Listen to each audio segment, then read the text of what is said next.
ሰበር መረጃ የአሜሪካን ጥቃት ተከትሎ የተባበሩት መንግስታት የጸጥታው ምክር ቤት አስቸኳይ ስብሰባ ተጠርተዋል።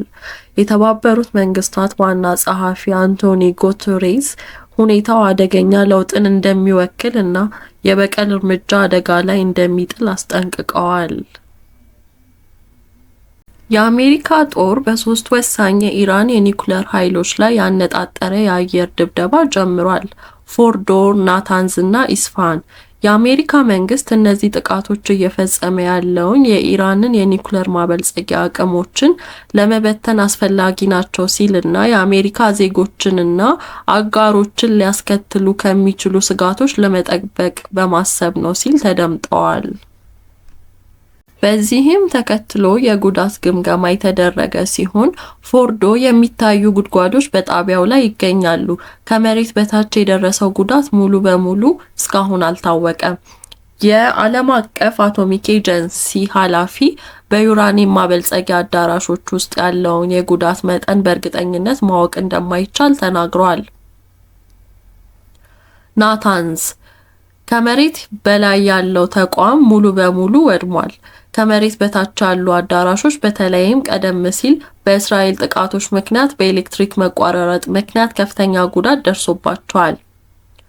ኢስፋሃን ከመሬት በታች ባሉ ዋሻዎች መግቢያዎች ላይ የደረሰው ጉዳት ጨምሮ ከፍተኛ ጉዳት ደርሷል።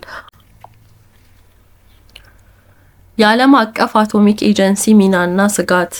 የዓለም አቀፍ አቶሚክ ኤጀንሲ በጥቃቱ ወቅት የኢራን ኒውክሌር ቦታዎች መበታተናቸውን አረጋግጧል።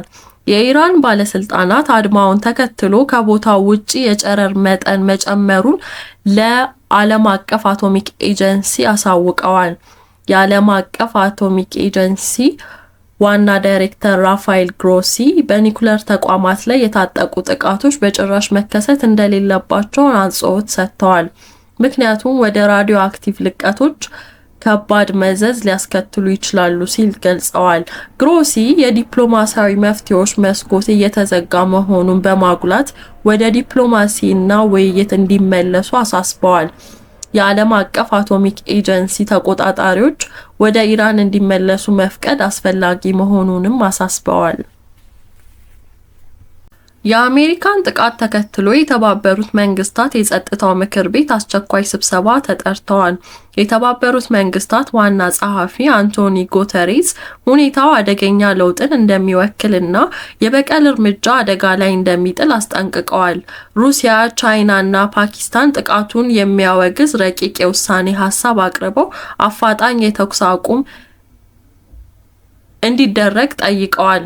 ረቂቁ ዩናይትድ ስቴትስን ወይም እስራኤልን በግልጽ አይጠቅስም፣ ነገር ግን በኢራን የኒውክሌር ተቋማት ላይ የሚደርሰውን ጥቃት ያወግዛል። የሲቪሎች ጥቃትና ወደ ዲፕሎማሲያዊ ጥረቶች እንዲመለሱም ይጠይቃል።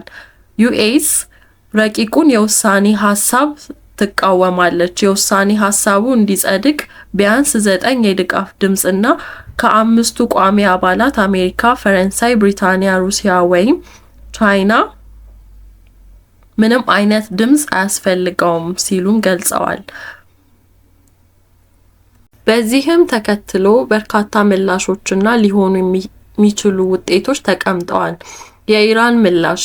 ኢራን ለአሜሪካ ጥቃት መዘዝ እንደሚያስከትል አስጠንቅቃለች እና ራሷን የመከላከል መብቷንም አስጠብቃለች።